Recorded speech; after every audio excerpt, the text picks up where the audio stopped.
Hello everyone, this is Tom Uren. I'm here with the Grugq for another Between Two Nerds. G'day Grugq, how are you? G'day Tom, I'm fine, and yourself? I'm well. This week's edition is brought to you by Trufflehog. That's the application that can sniff out secrets and identities wherever they are and make sure that you can keep them safe. Find them at trufflesecurity.com. So last week, sort of midway through the episode, you started telling me that I was in a cult because I worked in an intelligence agency. That's what friends are for, man, you know. And I had a fairly, for me, strong reaction to that. I don't think that I was in a cult, but some of the elements that you were pulling out, they're right, they're true. There's a way of thinking about the world. So we're going to spend this episode explaining why that's absolutely not a cult. And that's right. Explaining why I am right and you are wrong. So let's start with what you meant by calling intelligence agencies a cult. So the problem is I don't know a different word that quite captures it. And so I don't want any of the pejorative or any of the, there's no negative connotations in what I'm saying. What I'm just trying to capture is the idea of that there's this all-encompassing worldview that takes over. And it's so total that everything that you encounter has to be filtered through this worldview before you can ingest it. Right. So if you're doing something, and in the case of the IC, that worldview is like the mission, which is, it's partially patriotism, it's, various other things of feeling that you're protecting other people and so on. It's a bunch of things that feel very good when you're doing them, I assume, right? You don't think finally I can go and I can read private citizens' emails. This is what I've been waiting for my entire life, right? You're there going I'm going to do something to keep people safe in the best way that I can possibly. And it's, it's a tough job, but someone has to do it. And whatever it is that comes through, but you have this view of everything that you're doing is for the mission. And I think that's... We were talking about in the context of pay, and that because you valued that mission, that ability to contribute to, I guess, national security, which is a bit abstract, but I think... I was going to say, that's too abstract. I don't think no one's doing that with national security as the thing that they feel good about what they're doing. That's just a label for... I think it's more protecting the country and people. Yeah, that's what I think that is the smaller, zoomed in view of national security. That was definitely a thing. And I think at the discussion, and we had quite a long discussion after we stopped recording about this. Yeah, part of what I was getting at is that when you have the mission, that can compensate for salary in a lot of ways, because you could make more in the private sector, but you couldn't do the mission in the private sector. You wouldn't be able to contribute to protecting, your community and all these. You can't do that. And so it's acceptable that you don't get paid as much because you have the mission. Yeah, so the classic example when I was in defense was counterterrorism. That's a pretty clear mission. People would get burnt out there because that really was something that it was very hard to do outside unless you were in some other government body. It always felt that there was a pressing need at that time. This was after September 11, and that those people were working there all the time. And so that, I think, is an example of the type of mission that you can feel is unique to that organization. Right. I mean, if you were on the making sure that utility companies applied patches in a reasonable time, I suspect that you could find something just as fulfilling in the private sector. So I mean, there was lots of different missions. That was one, I think, where it's particularly stark that you can contribute in a direct way. And it's it's visceral, I think, because if you get it wrong, people die on TV. And that's a very, I could have done something about that feeling.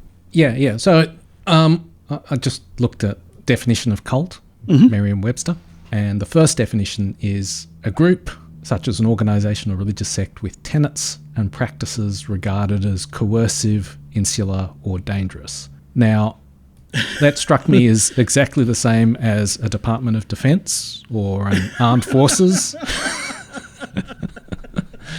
And those organizations spend a lot of time... Indoctrination. Well, yes, that's true. It is, yeah. Yeah. And in a clinical sense, not a... I mean, like, the whole, like, boot camp, we tear you down and rebuild you. Like, that's indoctrination, right? This is going to be problematic for us. But the comparison I want to draw is to, like, terrorist groups, because that's also a life and death commitment. And the people who do that are not doing it because they want to blow the fingers off little girls. They do it because they want to protect their community, right? It's the same, like, it's the same thing that they believe as people in the armed forces believe. It's just that they have a different idea of what the community is and a different idea of what they're trying to achieve, right? I think the Australian and, well, probably Western militaries have that's the reason you have laws and authorities, and this is what you can and can't do, and things like rules of engagement. And civilian control of the military, so that there's oversight beyond just... And I mean, fundamentally, I think you're right. It's about we are willing to kill people and die for a particular cause, but it's all those limits, structures, rules, they are trying to draw a boundary between what is a good cause and what is a bad cause, right?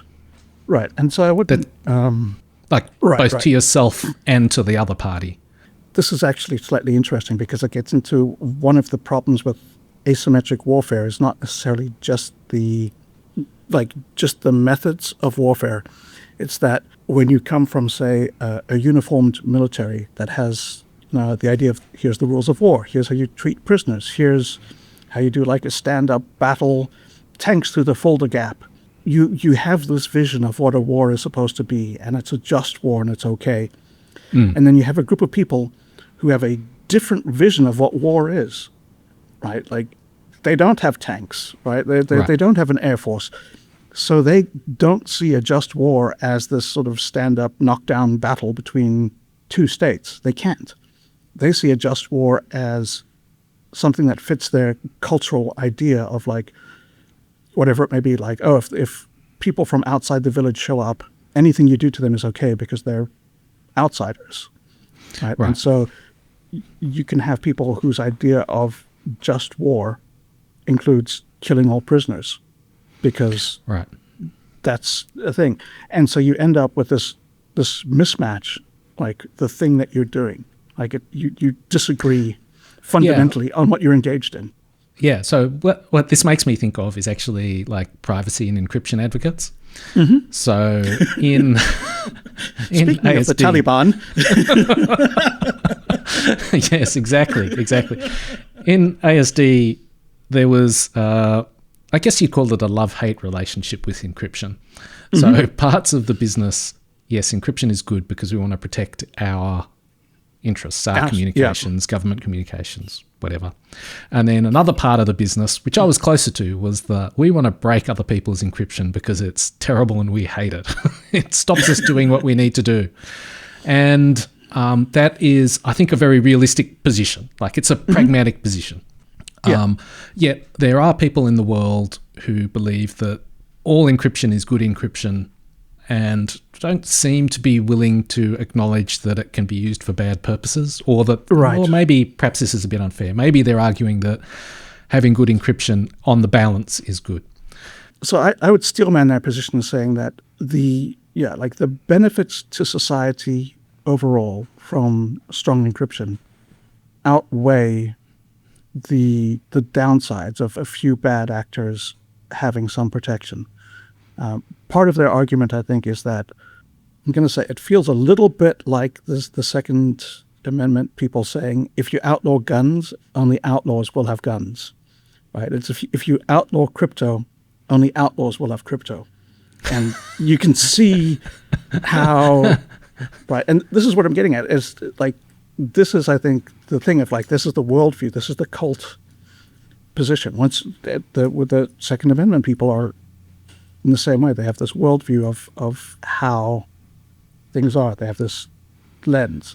And it's this adoption of the idea that, like, we are so right that anyone, like, any information that comes in has to be filtered through the how does this prove we're right filter in a way, right? And so... Yeah. And like, I think in that example, in an intelligence agency, I never felt like we had particular roles, like making sure that Australian government encryption was good was a role. And another role was to break other people's encryption. I think the motto, what was it? Reveal their secrets, protect our own. Like, that sums it up very neatly. But it was never, we've got an overriding position on whether encryption is good or bad. It's got particular uses in particular places. And so that feels very unculty. It's not, it's a pragmatic approach to the problem you've got at hand. It's not this is a good thing. Right. Or this is a bad thing, per se. It depends on the situation. Yeah, no, I agree, but I wasn't in a cult, but those privacy advocates are.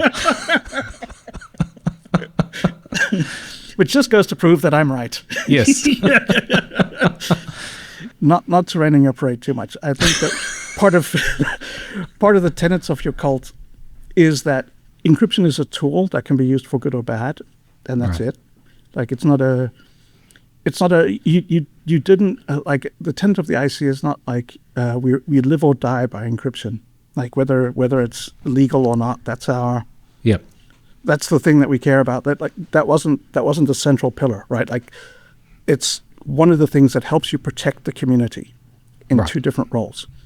And so it has to be subordinate to the mission, to this vision of what you're doing.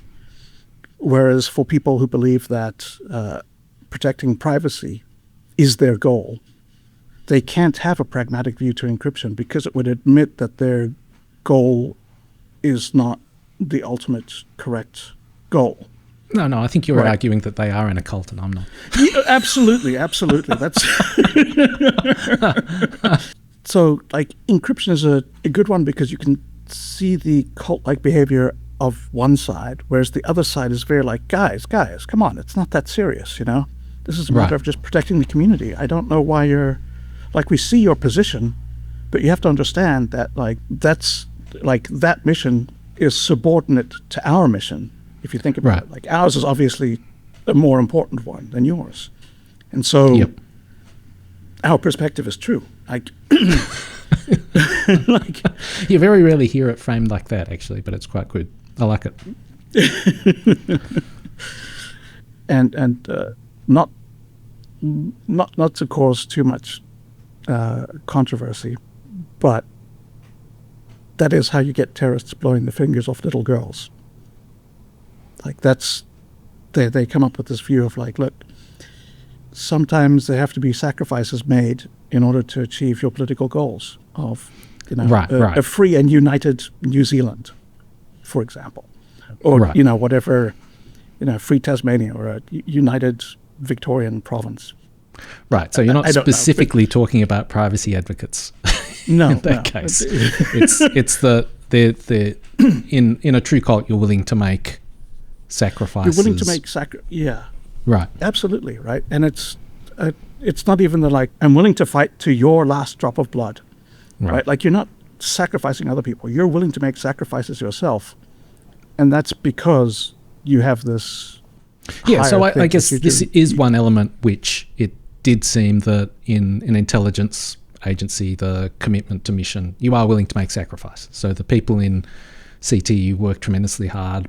Many people were relatively underpaid compared to what they could get outside. And that was a trade-off that people... But people were aware of that trade-off and they accepted it. Whereas it seems to me in a true cult... They weren't being cheated, going like, wait a minute, if I'd just gone around the street, I could have made 10 times as much.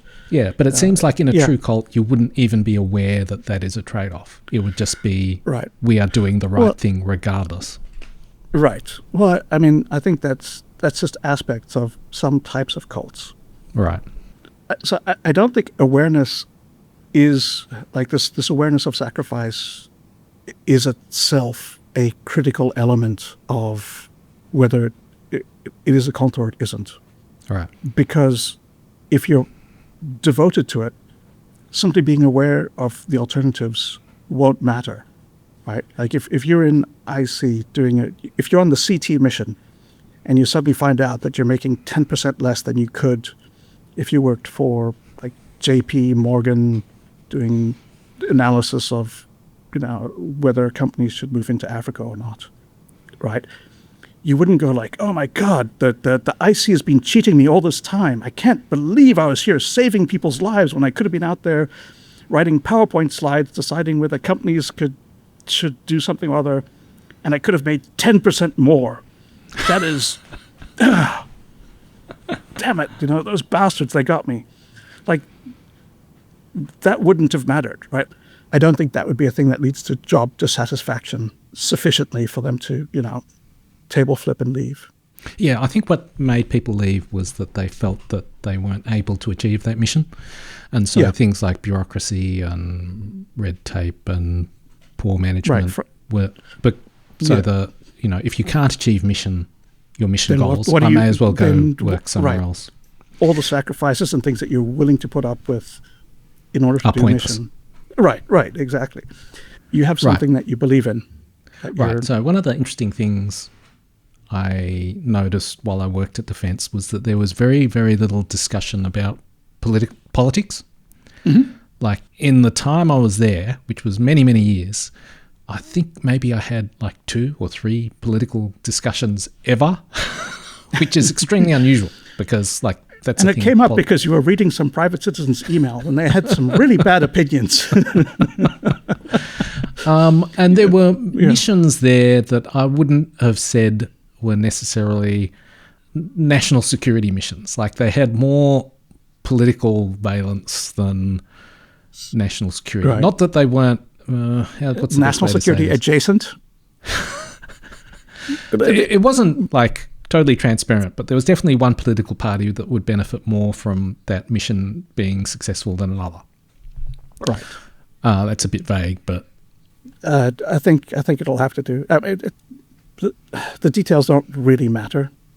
Yeah, and I think the reason for that is that people were very accepting of our position is to help Australia. The government says that these are the missions that will help Australia. We will do those missions regardless of whether 5, 10, 20% of the population thought that this was a pretty crap mission in terms of not the most important thing that we could be doing, not the highest priority thing that would actually help Australia. Right. And I wonder, so like we talk a lot about how like there's these legal frameworks to keep the IC in check. Mm-hmm. And I'm not discounting that, but I'm wondering, there's probably, if the legal framework sort of didn't exist, there would have to be, I suspect, some line at which, where it goes from I can see how one party might benefit a bit more to, you want me to spy on the opposition and tell you what their plans are for whatever. Right. Yeah, and that would be, you would understand that is no longer a part of the mission. Like that has somehow crossed a line that you wouldn't need it wouldn't need to be legally, that's dubious. I don't know if we could do that. You'd just be like, no, that's wrong. That's not there was actually, we're here for. While I was there, there was an allegation that we had been spying on the partner of the Shadow Minister of Defence, I think it was at the time. Mm-hmm. She was ethnically Chinese, and so the allegation was that there was some links to the Chinese state and that we'd taken it off our own bat to go and spy on her. And they were all like... In your copious free time, you're just like, hey, we're not doing anything Thursday. Why don't we just get together and go and spy on some random Chinese... I think it's an interesting example because you can imagine an alternate world where she was and there was a justification, and the culture in defence and in the whole Australian intelligence community would be, if we're going to spy on the partner of an opposition politician, we are going to make sure that every single I is triplicates will dotted, be in triplicates. T is crossed. The director would be getting the minister to sign it and making sure, look, the minister signed it. Yeah, I'm not responsible for this. Yeah, every sentence and every single thing will have 2 lawyers' initials right next to it to make sure that it passes muster. Yeah, but you can also imagine in a different world that there must be cultures, intelligence cultures, where it's, Right. we'll do this. So this is actually an interesting thing, because part of the mission of the Indian IC is to spy on the opposition for the party in power. Right. It's to That's keep incredible. It's like mind-blowing. Yeah. And I don't know where that comes from. And according to a book by a head of RAW, which is the... Right. What was it? Research and Analysis Wing and something like that? Yeah. It's basically, it's the CIA and the FBI of the Indian IC. Like, they have a fairly broad remit that's internal and external. And I think it might also be like they do the SIGINT and all. Like, it's very, very broad. But I was reading his book, and like he starts out with the we're unique because part of our mission is to spy on politicians. Like, we're meant to do that. And I don't know what the historical reason for that is. I assume that it's something that they feel is justified. Like, it comes from somewhere that makes sense to them. Yeah. So, okay.